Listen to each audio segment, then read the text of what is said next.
우리 앞부분에 어떤 내용이었는지 한번 생각해 볼까요? 사사기 17장 18장에서는 미가라는 사람과 그 집의 레위 청년을 통해서 이스라엘의 도덕적, 종교적 타락이 어떠했는지를 살펴보았습니다. 그리고 이제 또 이 19장부터 21장까지도 한 레위인이 나타나요. 이 한 레위인과 또 그의 첩이 있어요. 이 사건을 통해서 또 한 번 이스라엘의 이 사사시대 이스라엘의 종교적 타락 그리고 도덕적 타락이 얼마나 심각했는지를 이제 알려주고 있습니다. 자, 우리 1절 한번 읽어보겠습니다. 시작.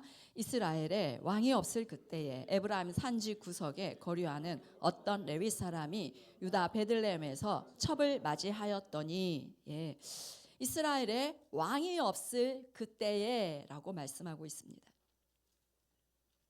여호수아가 죽은 후부터 시작되는 시대가 사사시대입니다.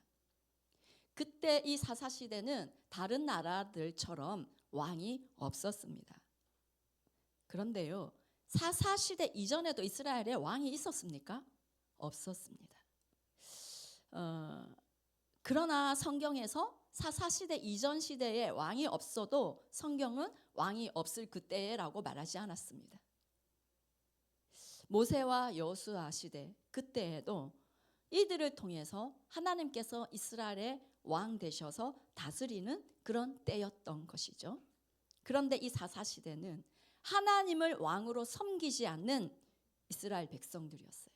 자기 소견에 옳은 대로 살아가는 그런 그때에 그들이 어디까지 타락하게 되었는가를 알려주기 위해서 본문이 시작되고 있습니다. 1절 다시 보시면 에브라임 산지 구석에 거류하는 어떤 레위 사람이 유다 베들레헴에서 첩을 맞이하였더니. 에브라임 산지 구석에 거류하는 어떤 레위인이라고 말씀하고 있습니다. 거류하는 이 말은 한 곳에 정착한 것이 아니고 이곳저곳 떠돌아다니는 것을 의미하죠. 본문의 레위인은 18장의 레위인 청년처럼 하나님께서 정해주신 그 48성읍에 거하여 살지 않고 그 성읍을 벗어나서 다른 성읍 에브라임 구석에 거류하고 있었습니다. 레위인이 하나님을 섬기는 그 사명의 자리를 떠나서 자신이 살고 싶은 대로 살고 있었던 거예요. 이렇게 된 것은 백성들이 레위인의 생계를 책임지지 않았기 때문이다라고 볼 수 있죠. 그런데 또 백성들이 그렇게 한 것은 레위인들이 백성들에게 말씀을 잘 가르치지 않았기 때문이다라는 것도 있는 것이죠. 듣기 좋은 말씀, 듣기 좋은 말씀만 전하다 보니 이스라엘 백성들이 말씀을 모르게 되었고 그래서 그들은 자기 소견에 옳은 대로 살게 되었습니다. 그런데 이 레위 사람이 첩을 맞이했다. 오늘날로 치면 목사가 첩을 맞이했다 이 말인 거예요. 레위 지파는 성막에서 제사 업무를 감당하는 그런 사람들, 그리고 백성들에게 율법을 가르치는 사람들이었습니다. 하나님께서 거룩하게 구별해서 세웠습니다. 오늘날 우리 예배팀 그리고 목회자들을 레위인이라고 할 수 있어요. 하나님께서 거룩하게 구별하여 세운 사람들이에요. 민수기 3장 45절 한번 같이 읽어보겠습니다. 시작. 이스라엘 자손 중 모든 처음 태어난 자 대신에 레위인을 취하고 또 그들의 가축 대신에 레위인의 가축을 취하라. 레위인은 내 것이라 나는 여호와니라. 레위인은 하나님의 것이다 라고 말씀하고 있습니다. 신명기도 읽어보겠습니다. 그때 여호와께서 레위 지파를 구별하여 여호와의 언약궤를 매게 하며 여호와 앞에 서서 그를 섬기며 또 여호와의 이름으로 축복하게 하셨으니 그 일은 오늘까지 이르니라. 레위인은 하나님께서 구별했다라고 말씀하고 있고 여호와의 언약궤를 매게 했다라고 하고 있고 여호와 앞에 서서 그들은 하나님의 임재를 매는 사람들이었습니다. 여호와 앞에 서는 사람들이었습니다. 하나님을 섬긴 사람이었고 여호와 이름으로 축복하는 그런 일들을 하는 사람이었습니다. 너무나 귀한 구별된 사명을 감당해야 하는, 그래서 더욱더 거룩함을 지켜야 되는 그런 사람들이었는데 도덕적으로 모범이 되어야 함에도 불구하고 이 레위 사람은 사명을 버리고 떠났을 뿐만 아니라 첩을 맞이하였습니다.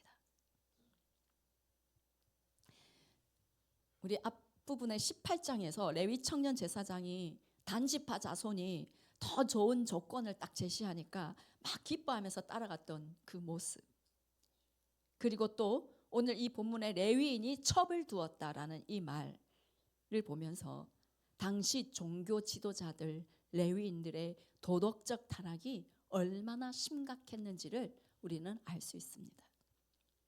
레위인이 이 정도 타락했다면 백성들은 말할 것도 없을 것입니다. 왜 레위인이 이렇게 살게 됐을까요? 왜 이렇게 됐을까요? 이스라엘에 왕이 없을 그때에 종교 지도자들 레위인들조차도 하나님을 왕으로 모시지 않고 자신이 왕 돼서 자기가 살고 싶은 대로 살았기 때문이죠. 오늘날 많은 사람들이 교회에서도 주님만이 왕이십니다, 왕이신 나의 하나님 우리가 찬양하고 고백합니다. 하지만 실제 삶에서는 내가 원하는 대로 살아갈 때가 얼마나 많은지요. 그러면서 왕이신 나의 하나님이라고 찬양할 때 하나님 마음 어떠실까 하는 그런 생각이 듭니다. 진짜 하나님께서 왕 되신 사람은요, 그런 찬양을 올려드리면요 하나님이 받으시고 임재하십니다. 그 찬양 가운데. 그런데 말로만 노래만 왕이신 나의 하나님이라고 부르기 때문에 그런 노래를 불러도 임재가 없는 것이죠. 예수님을 구주로 믿는다라는 이 고백은요, 예수님을 나의 주인으로 모신다라는 뜻이잖아요. 주님이 나의 왕이십니다라는 고백입니다. 그러면 정말 하나님이 나의 왕이시라면 왕의 의중을 살피는 것이 당연합니다. 맞습니까? 왕의 명령이라면 떨면서 순종하는 것이 당연합니다. 조선시대에 어명이요 하면서 사약을 내리면 신하는 사약이라도 그것을 받아 마셨습니다. 그만큼 왕의 명령은 위험이 있습니다. 그런데 오늘날 온 우주를 다스리시는 만왕의 왕의 명령인데 그 명령이 얼마나 힘이 없는지, 사람들은 그 왕의 명령을 알고 싶어 하는 마음도 별로 없는 것 같아요. 말로는 주님을 사랑합니다 라고 말하지만 사랑하는 주님의 마음을 별로 이해하지 못하고 알지도 못하는 경우가 많은 것 같습니다. 정말 하나님이 나의 왕이시라면, 정말 내가 그분을 사랑한다면, 그분을 왕으로 섬긴다면 말씀을 매일 읽고 묵상하면서 왕의 의중을 알려고 하고 왕의 명령에 떨면서 순종하려고 하는 것이 맞는 줄 믿습니다. 우리 사랑하는 아인 가족들은 이 말씀을 읽고 묵상하는 것이 중요하다는 걸 다 압니다. 하려고는 합니다. 그런데 잘 되지 않는 이유가 뭘까? 주님을 사랑하지 않아서일까? 라는 생각도 해보는데 물론 주님을 사랑하는 마음이 적어서 그럴 수도 있습니다. 다른 어떤 것들을 더 사랑하기 때문에 그럴 수도 있습니다. 그런데 주님을 사랑하는 마음이 있음에도 불구하고 말씀을 붙들지 못하는, 그 말씀을 읽는 시간, 묵상하는 시간을 사수하지 못하는 이유는 하나님의 사랑에서 멀어지게 하고 그 사랑을 식어지게 만들려고 하는, 그 우리의 영혼을 죽이려고 하는 사단의 그 계획과 그 유혹을 이기지를 못하기 때문입니다. 그런데요, 계속 이기지 못하고 그냥 그렇게 살면요, 영혼은 죽습니다. 요한복음 6장 63절 한번 같이 읽어보겠습니다.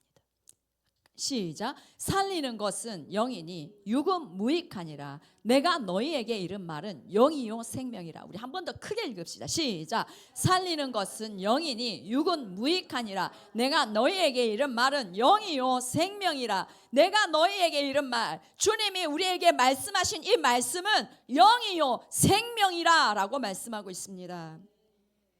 이 말씀은 그냥 말씀이 아니라 영이고 생명입니다. 생명. 그래서 반드시 먹어야 되는 거예요. 안 먹으면 죽는 거예요.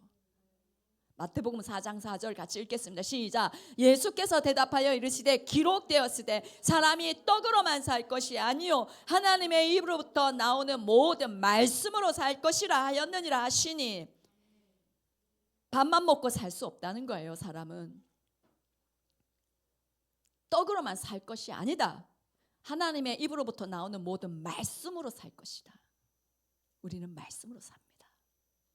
그래서 말씀을 읽고 묵상하는 이 문제는요, 그냥 단순히 우리가 선택해도 되고 안 선택해도 되는 그런 문제가 아니라, 이 문제는 우리의 목숨이 걸려있는 문제다.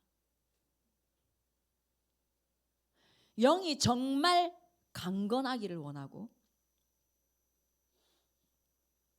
정말 하나님하고 친밀함을 누리기를 원하고 정말 하나님의 그 사랑, 하나님을 사랑하는 그 마음을 잃어버리고 싶지 않은 마음이 간절하다면, 생명을 유지하게 하는 이 생명을 우리는 먹어야 되는 거예요. 치열하게 분주한 삶을 살아가고 있기 때문에 치열하게 먹어야 됩니다. 바쁠 때는 우리가 배가 고픈데 시간은 없어. 그러면 허겁지겁 먹잖아요. 말씀을 그렇게라도 먹어야 되는 거예요. 아플 때는 빨리 회복하기 위해서 안 먹으면 더 아플 것 같아서, 그래서 어쩔 수 없이 입맛이 없어도 그래도 억지로라도 먹잖아요. 그것처럼 바빠도 허겁지겁이라도 먹어야 되고, 먹기 싫을 때에도 억지로라도 삼켜야 되는 것이 말씀입니다.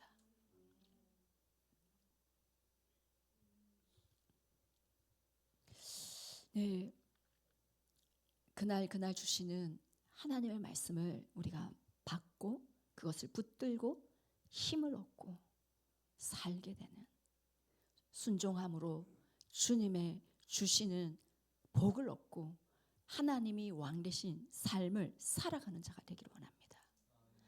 우리가 역대상에서 다윗이 언제나 하나님께 묻는, 그러면서 하나님의 말씀대로 순종하는 그 모습을 봤습니다.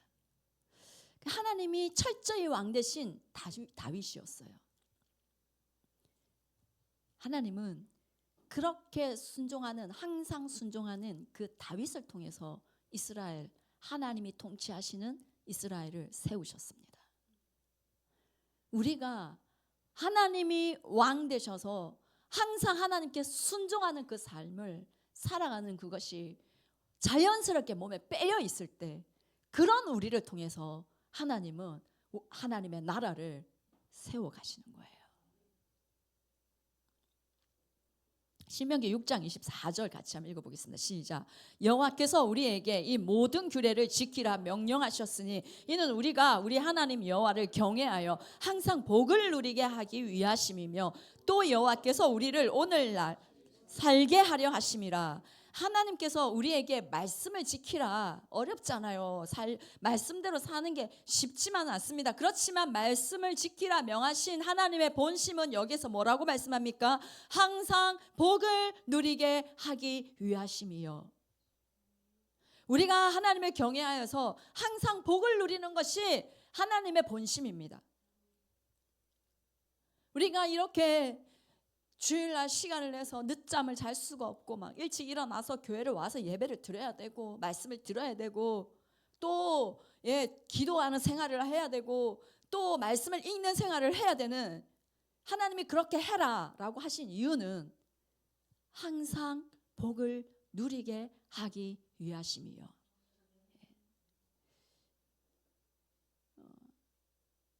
우리 안에 메마름이 찾아올 때, 그럴 때는 보통 보면 우리 대학생들을 보니까 학기 중에 분주하게 살다가 기도 잃어버리고 말씀 잃어버리고 그렇게 딱 한 학기를 살다 보니까 메마름이 찾아오고, 그러면 이제 인간적인 생각이 확 들면서 힘들어져요. 막 버티는 게 힘들어져요. 예배하는 것도 힘들고 막 다 귀찮고 막 그러면서 성격은 예민해지고 그렇게 되죠. 하나님은 우리를 항상 복을 누리기를 원하십니다. 그러기 위해서 말씀이라는 이 밥을 먹어야 되고, 하나님을 예배하며 기도하며 영의 호흡을 해야 되는 거예요.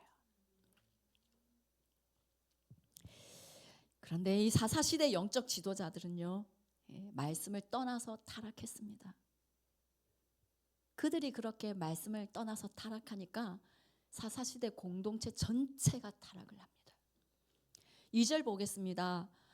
그 첩이 행음하고 남편을 떠나 유다 베들레헴 그의 아버지의 집으로 돌아가서 거기서 넉 달 동안을 지내매, 레위인의 첩이 첩을 두었다는 것도 이해가 안 되는데 그 첩이 행음하고 이렇게 얘기하고 있습니다.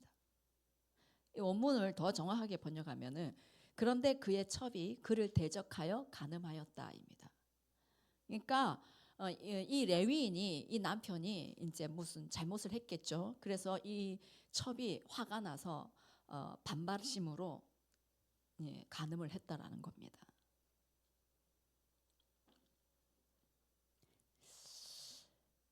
지금 이 사사시대에 도덕적인 윤리가 이제 완전히 바닥이라는 걸 우리가 알 수가 있습니다. 그 첩은 남편을 떠나서 친정으로 가버리고요. 넉 달을 보냈습니다. 이 남편 레위인이 첩을 데려오려고 이 첩의 이 친정을 찾아갑니다. 그러자 장인이 엄청나게 환대를 합니다. 극진하게 대접을 했습니다. 이 레위인 남편은 장인 집에서 3박 4일을 대접을 받으면서 지내고 이제 나흘째 되는 날 일찍 이제 떠나려고 했는데 장인이 또 이제 붙잡는 거예요. 조금만 더 있다 가라.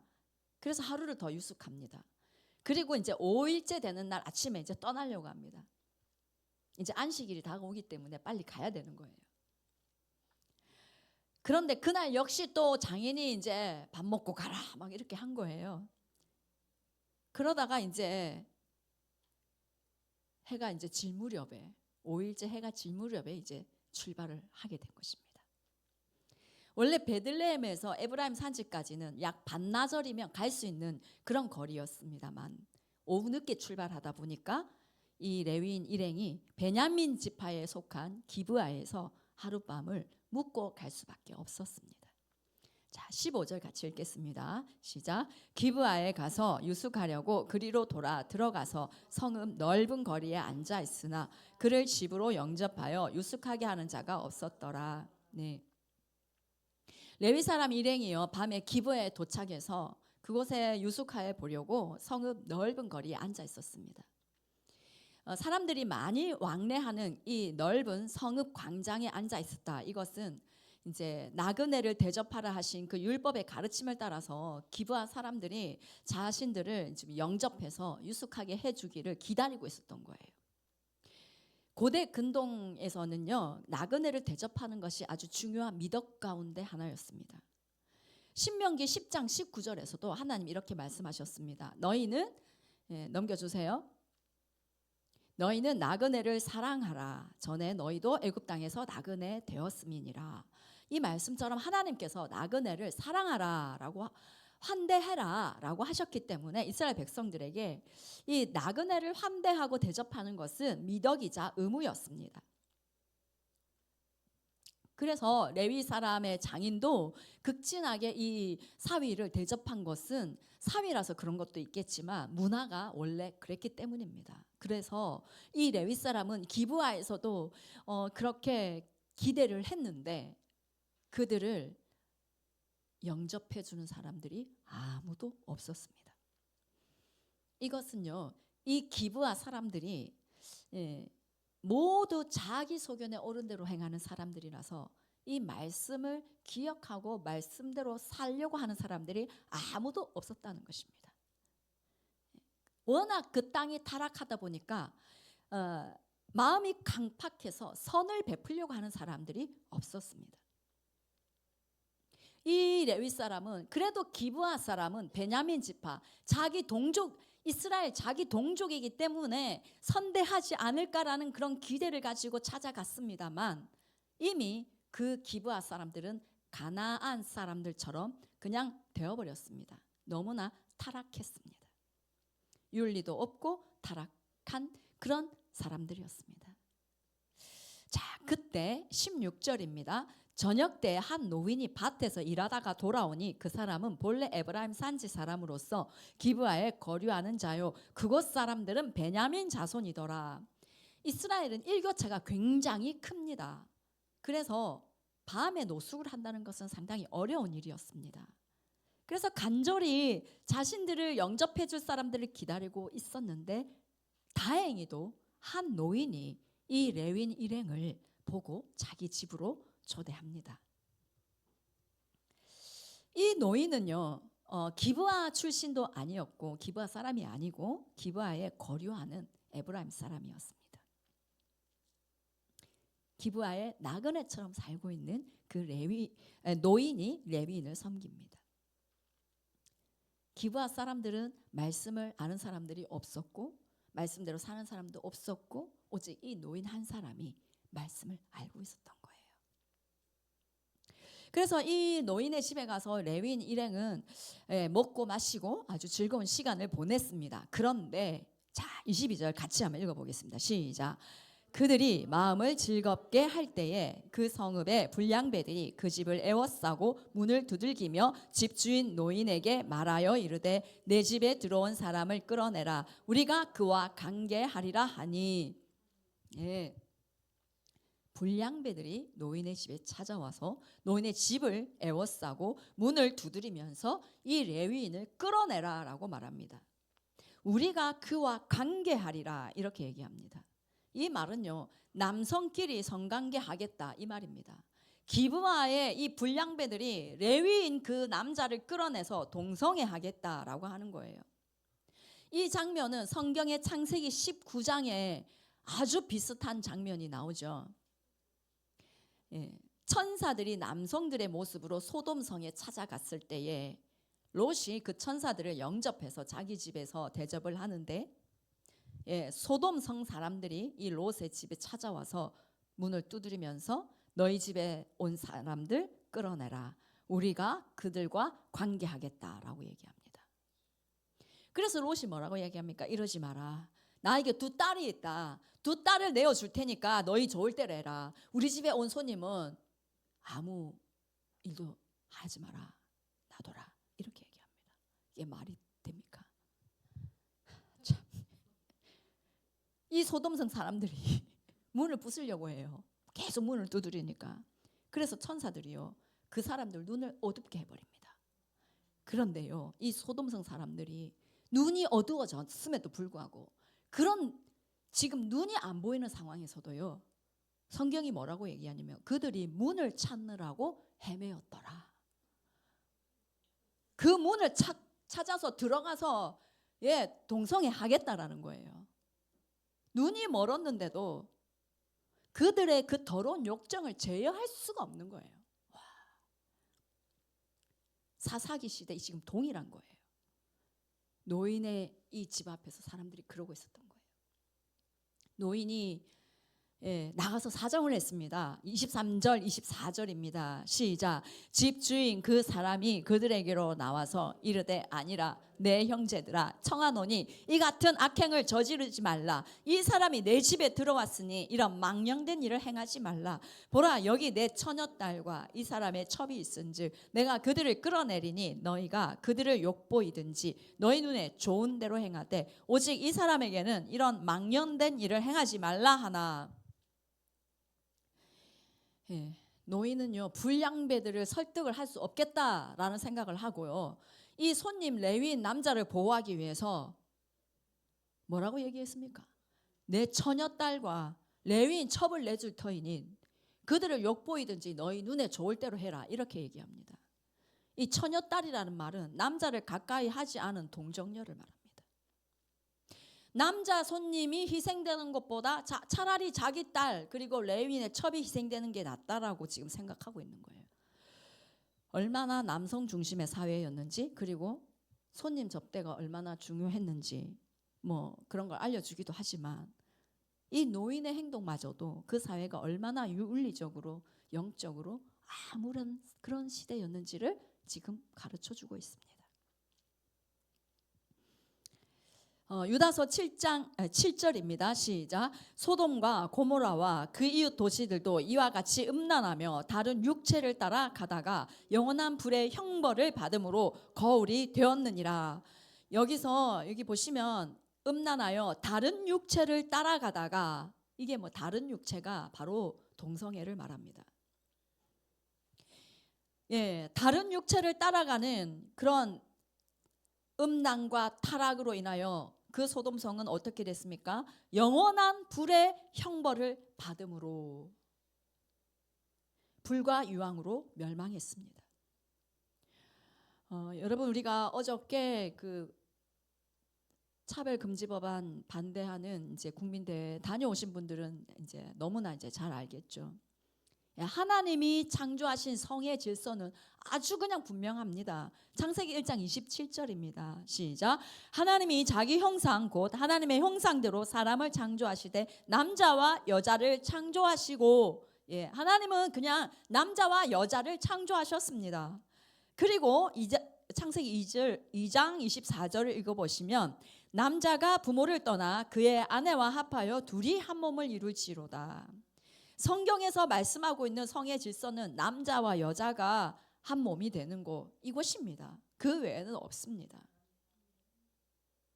동성 간의 성관계, 동성 간의 결혼, 이것은 하나님의 창조 질서를 거스리고 무너뜨리는 것입니다.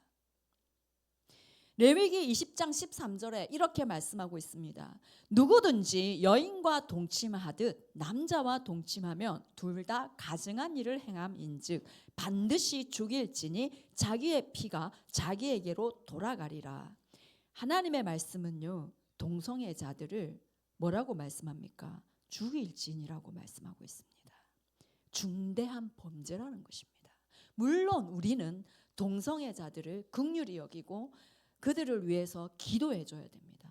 그런데 동성애 자체를 인정해서는 안 된다는 것입니다. 그런데 이 소돔성 그리고 이 사사시대 당시 기브아는요, 아주 공개적이고 집단적인 동성애가 공공연하게 행해지고 있었습니다. 하나님 없는 사회의 타락의 절정이 동성애다라고 할 수 있습니다. 하나님을 왕으로 섬기지 않는, 자기 속에는 옳은 대로 행하는 그 시대는 결국 영적 타락 그리고 성적 타락으로 치닫게 되는 것입니다. 그래서 하나님이 없는, 하나님의 영이 없는 그런 인간은요, 짐승보다 못하게 됩니다. 진짜 그런가 한번 봅시다. 창세기 2장 19절입니다. 시작. 여호와 하나님이 흙으로 각종 들짐승과 공중의 각종 새를 지으시고 아담이 무엇이라고 부르나 보시려고 그것들을 그들에게로 이끌어 가시니 아담이 각 생물을 부르는 것이 곧 그 이름이 되었더라. 여기 앞부분에 보시면 여호와 하나님이 흙으로 각종 들짐승과 공중의 새를 지으셨다라고 하고 있습니다. 여기에서 이 짐승을 만드신 것이 흙으로 만드셨다 하셨는데, 이 짐승을 만든 흙은 이렇게 하다마인데요, 비옥한 흙을 의미합니다. 좋은 흙으로 짐승을 만드셨다는 거예요. 그런데 여러분, 사람도 흙으로 창조되었잖아요. 자, 창세기 2장 7절 한번 읽어보겠습니다. 시작. 여호와 하나님이 땅의 흙으로 사람을 지으시고 생기를 그 코에 불어 넣으시니 사람이 생명이 되니라.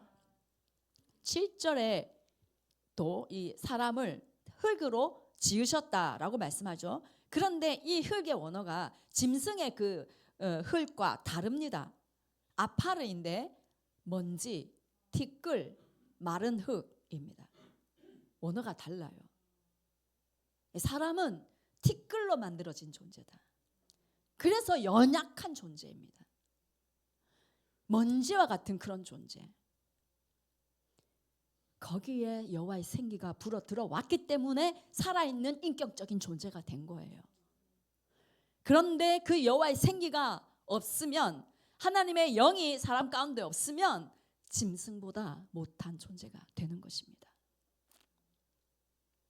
하나님이 없는 사람, 하나님이 없는 사회는요, 타락으로 갈 수밖에 없습니다. 짐승도 안 하는 짓을 하는 사회가 되는 거예요. 짐승보다 못한 사회가 되는 거예요. 24절 읽겠습니다. 시작. 보라, 여기 내 처녀딸과 이 사람의 첩이 있은즉 내가 그들을 끌어내리니 너희가 그들을 욕보이든지 너희 눈에 좋은 대로 행하되 오직 이 사람에게는 이런 망령된 일을 행하지 말라 하나. 여기 보면은 너희 눈에 좋은 대로 행하되라고 말합니다. 너희 눈에, 그 눈이 자기 소견인 거예요. 인간의 행함의 기준이요, 하나님의 말씀이 아니라 자기 눈이 되어버리면 타락은 상상을 초월하게 된다는 것입니다.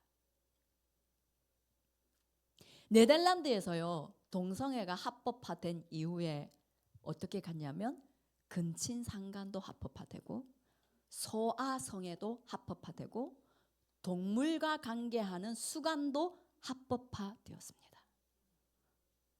수간 매춘 관광하는 나라가 네덜란드입니다. 예, 짐승보다 못하죠. 더럽죠. 우리나라가 차별금지 법안이 통과되면 이렇게 갈 수 있다라는 거예요. 그걸 차별금지 법안 통과되면 제가 설교 시간에 이런 설교 못합니다. 하면은 고발당하고 엄청난 벌금을 내거나 아니면 저 감옥 가야 됩니다.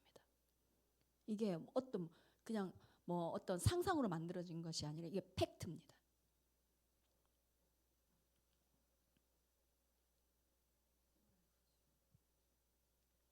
우리 눈에 오른 대로 살면 안 됩니다. 우리 마음 가는 대로, 우리가 좋은 대로 살면 그 사회, 그 인생은 결국 타락하게 되고 멸망하게 됩니다.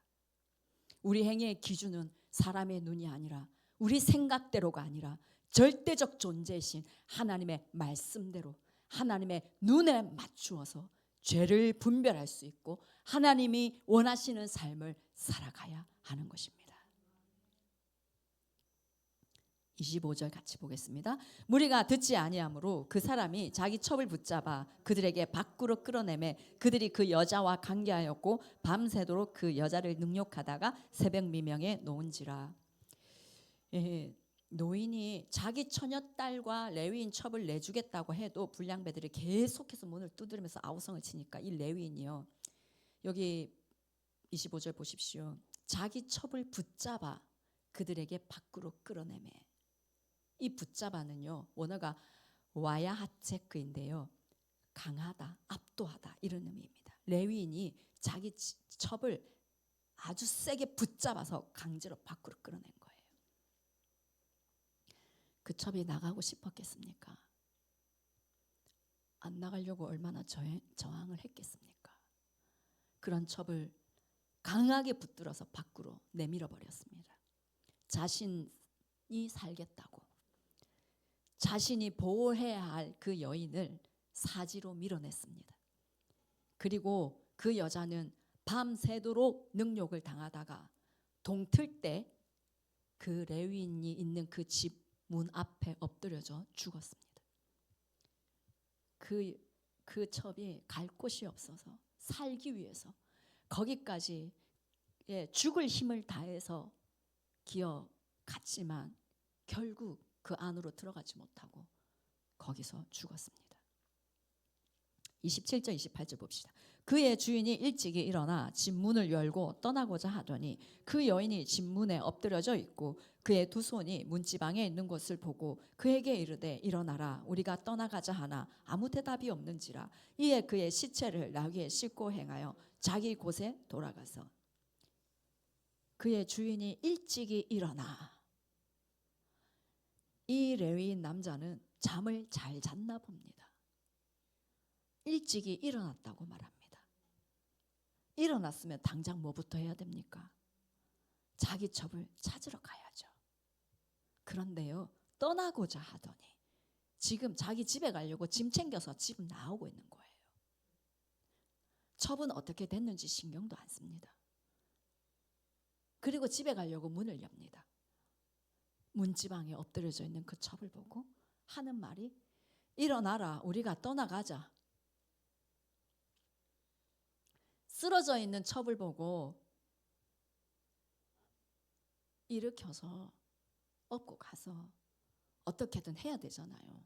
치료를 해주든지 뭐 그렇게 해야 되는데 걱정하는 마음이 조금도 없습니다. 짐승에게도 이렇게 안 하잖아요. 그런데 이 레위 남자가요 그렇게 해놓고 첩의 시체를 싣고 자기 집으로 돌아가서 그 시체를요 12덩이를 냅니다. 그리고 이스라엘 사방 12지파에게 보냅니다. 29절입니다. 그 집에 이르러서는 칼을 가지고 자기 첩의 시체를 거두어 그 마디를 찌고 12덩이에 나누고 그것을 이스라엘 사방에 두루 보내매. 말하기도 무서운 내용입니다. 너무 엽기적인 내용을 지금 말씀하고 있는데 왜 성경이 이런 엽기적인 사건을 기록해 놓았을까요? 하나님 없는 사회 이렇게 된다. 교회도 하나님이 왕되지 않으면 이렇게 된다. 우리에게 지금 무섭도록 경고하고 있는 것입니다. 이 남자 레위인은 자신의 타락과 죄악은 전혀 인지하지 못하고요. 그냥 기브온 불량배들의 이 악행을 고발하겠다. 자신이 왕이 되어서 심판하겠다라는 겁니다.